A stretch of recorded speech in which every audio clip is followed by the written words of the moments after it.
A glittering Victorian ballroom, candles blazing, violins playing, silk skirts the size of small cars gliding across the floor. A young woman squeezed into a corset and balanced on tiny shoes suddenly feels that unmistakable, urgent pressure in her bladder. She smiles. She keeps dancing. But in her head, one terrifying question is screaming, how on earth am I supposed to pee in this thing? Welcome to the secret, deeply unglamorous side of Victorian fashion. Today's story, how Victorian women used the toilet in massive dresses, without zippers, without elastic, and for most of the era, without even underwear. 1. The problem nobody talked about. Victorian society loved to pretend that women didn't really have bodies. They glowed, they didn't sweat, they felt faint, they didn't have cramps, and they definitely did not pee, poop, or bleed like everyone else. But their clothing told another story. A typical mid-Victorian, respectable outfit could include a linen shift or chemise, the base layer, corset, one or more petticoats, a crinoline or hoop skirt, sometimes up to 6 feet wide, overskirts, bodice, bustle, plus layers of trims and frills. Put simply, their lower half was a steel cage covered in kilometers of fabric, and toilets, as we think of them, barely existed. In early and mid-Victorian Britain, indoor plumbing was rare. Flush toilets were experimental, often smelly, and only in a few rich homes. Most people relied on chamber pots, portable bowls kept in rooms, privies or outhouses, little sheds over pits, public streets, fields, stairwells, behind hedges. Yes, really. Now add a 6-foot wide dress. Going to the toilet wasn't just awkward. It was logistics, engineering, and stealth, all at once. 2. The secret weapon. No knickers, then split ones. Here's the first twist. For a good chunk of the Victorian era, many women didn't wear what we'd call proper underwear at all. Early on, the base garment was a shift, a long, loose linen or cotton dress worn against the skin. Below that, often nothing around the crotch. No panties, no briefs, no safety shorts. Later in the 19th century, when modesty panics ramped up and crinolines started flipping in the wind, society decided women probably shouldn't go bare under there in public. So they invented drawers, early underwear. But these drawers came with a bizarre feature. They were open crotch, 2 separate legs, 1 waistband, and a big gap in the middle. The fabric overlapped a bit for modesty, but when a woman squatted or sat, the opening quietly did its job. Sounds strange? It was genius. Because if you're trapped under 20 pounds of fabric and steel hoops, the last thing you want is to strip from the waist down every time you pee. Open drawers meant no need to remove underwear, no need to wrestle corsets and skirts. Just position yourself and go. This one design choice made almost every Victorian toilet solution possible. 3rd, chamber pots, the real thrones of the era. Before we get to the how, we need to talk about the where. Forget ceramic toilets with flush handles. For most Victorian women, the bathroom was a chamber pot under the bed, a commode, a wooden chair hiding a pot inside, a privy in the yard, or for the unlucky, somewhere discreet outdoors. The chamber pot. A chamber pot was a bowl, often ceramic or metal, used for both urine and feces. But women's pots weren't always simple bowls. Many were oval-shaped, not round. The inside was curved and scooped.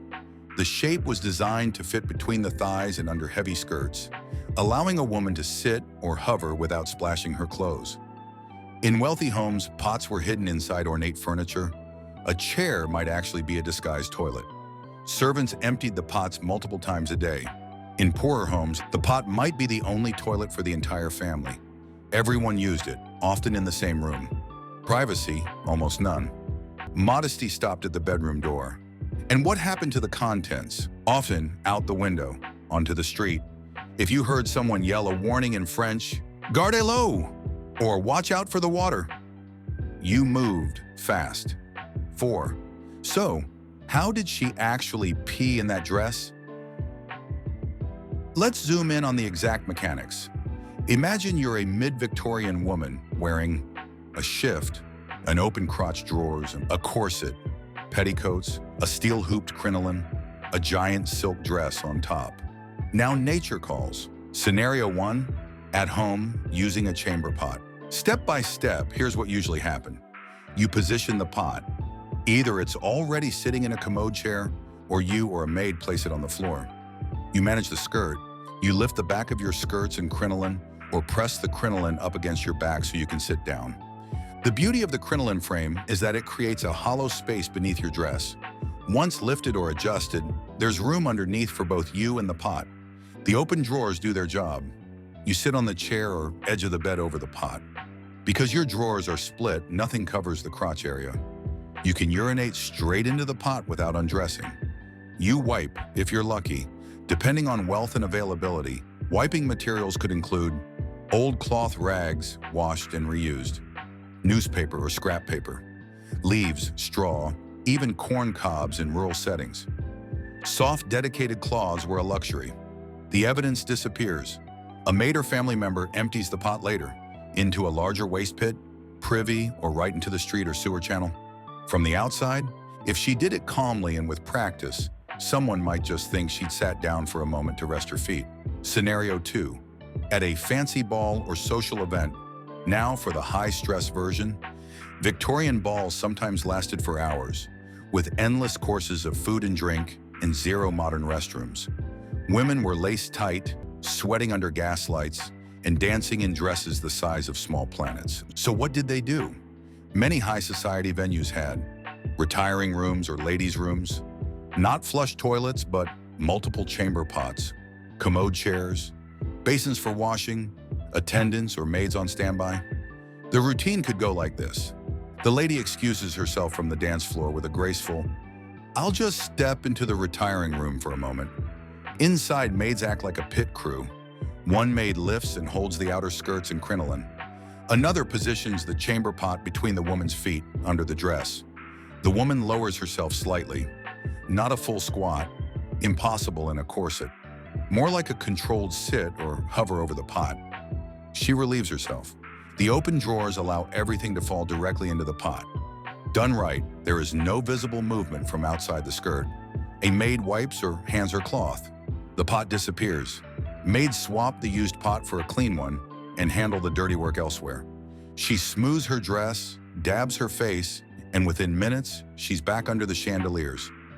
Nobody publicly acknowledging that a full human bathroom break just happened under a mountain of silk. 5. When there was no pot, hedges, coaches, and bordaloos. Of course, life wasn't always ballroom glamorous. What about traveling, going to church, or being out in the city? Behind the hedge, in parks or on country walks, women sometimes stepped behind designated hedges or trees. With no underwear blocking the way, they could lift the front of their skirts just enough, use the crinoline as a tent to hide their legs, semi-squat and relieve themselves on the ground. To onlookers, she might just look like she'd paused to adjust her shoe. In carriages. For wealthier women, long journeys in a horse-drawn carriage meant either stop in the middle of nowhere or bring the toilet with them. Enter the bordaloo.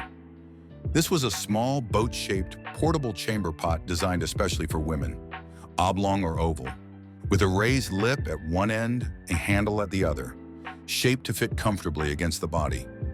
How it worked: a maid or lady's companion carried it discreetly, often with a lid. When needed, the woman shifted to the front of the carriage seat, spread her skirts, held or had the bordaloo held under her, urinated into it while still mostly standing or slightly bending. The maid took it away afterward, emptied and cleaned it. The same trick could be used in church during long sermons, in opera boxes, at long banquets. It was essentially the 19th century version of a portable female urinal, just hidden under lace instead of plastic. 6. Public toilets, for men only. Here's the part that really underlines the inequality of the time.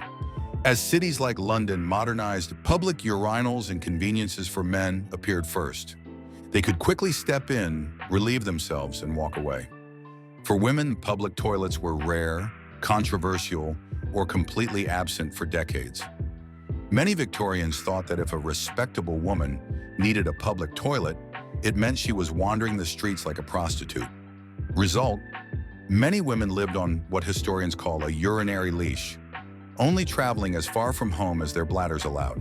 So while men could duck into a public convenience, women had to plan outings around friends' homes and known privies, limit how much they drank before going out, rely on chamber pots in carriages or sympathetic householders. Their own bodies were a cage, just like their dresses. 7. And what about pooping? Urination is one thing. Defecation is harder to hide. At home, the same chamber pot handled both jobs. Women sat fully, just as we do now, but with open drawers and lifted skirts. The smell, it was everywhere. Streets ran with waste.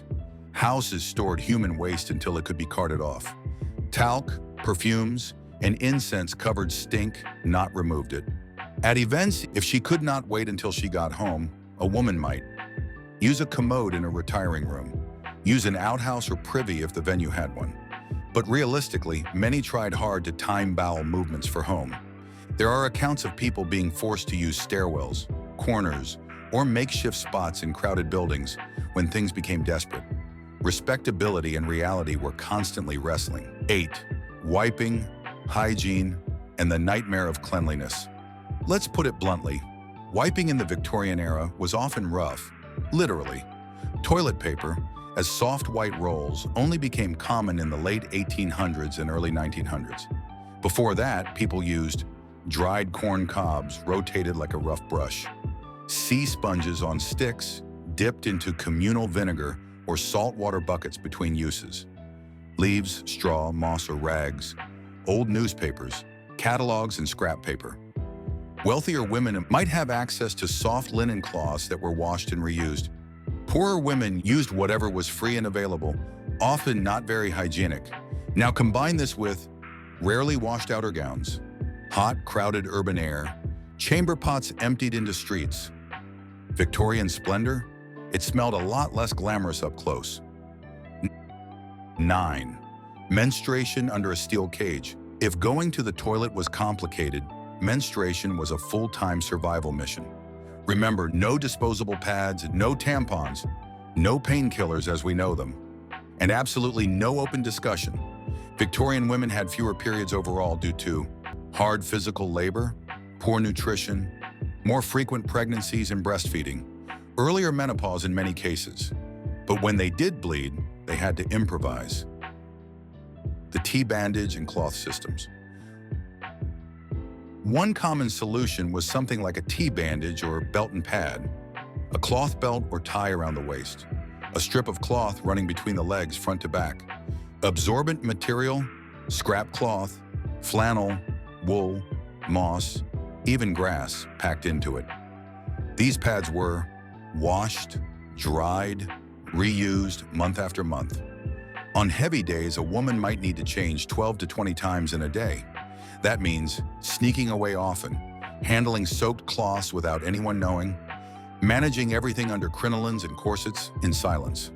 On lighter days, some women simply trusted thicker petticoats, dark fabrics, a hope that minor leaks would go unnoticed. Split-crotch drawers made toilet use easier, but offered no real menstrual protection. They were designed to let things out, not keep anything in. And through it all, Victorian women were expected to smile, entertain guests, manage households, work as maids, seamstresses, or factory workers, all while pretending this monthly bloodbath beneath their skirts didn't exist. 10. Laundry, the smelliest secret of all. If you're picturing Victorians in pristine, freshly laundered dresses every week, think again. Laundry was backbreaking. Water had to be hauled and heated manually. Soap was harsh and could damage delicate fabrics. Scrubbing large gowns by hand, then drying them without modern machines, took enormous labor.